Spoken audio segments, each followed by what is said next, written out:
In that last example, I was given two angles and the side between them. What if I'm given two angles and a side, but it's not the side between the angles?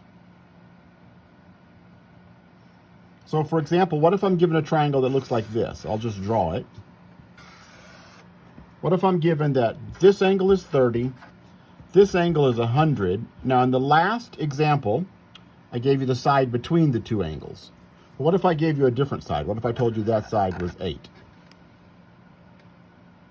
So this is called angle, angle, side. Two angles in the side that is not between them. Well, it really turns out to be exactly the same as the last problem, because I can instantly find, that's 130 degrees already in the triangle. This one must be 50. And then I'm missing two sides. Let me just say that I'm missing A and B. And so 8 must have been C. That means this is alpha, this is gamma, and across from B is beta. And the law of sines tells me A over the sine of 100 is C over the sine of gamma, 8 over the sine of 30. Well, that implies that A equals, if I multiply both sides by the sine of 100, it'll cancel on the left and just give me A is 8 sine of 100 over the sine of 30.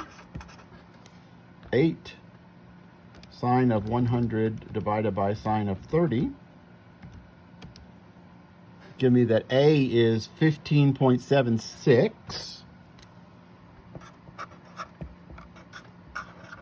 And notice I can't use Pythagorean theorem because it's not a right triangle. There's no 90-degree angle in there. There's 100, a 30, and a 50.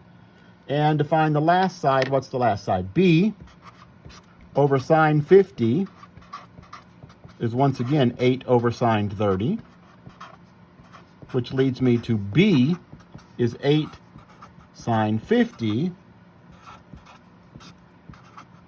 over sine 30. 8 sine 50 divided by sine 30.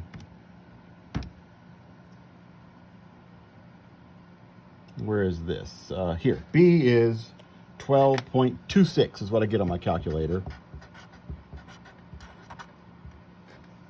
Now a quick check after you've solved the triangle is to remember from high school geometry that the largest side has to be across from the largest angle. Let's see, the largest side is this one, and it is across from the largest angle. The smallest side, 8, has to be across from the smallest angle.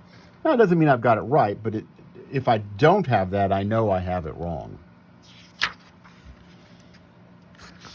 Now, one other case that we can look at with the law of sines, and it's not as easy to deal with.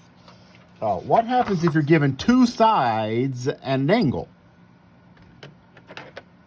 Two sides and an angle. It turns out that one of those, if I'm given this, two sides and the angle between them, you can't use the law of sines. Because, let's just say, let me draw a picture. What if I were given, this is 5, this is 8, and this is 42 degrees? Notice I do not have a side angle pair. There's no way to find these. I'm missing too many angles to use the fact that they add up to 180.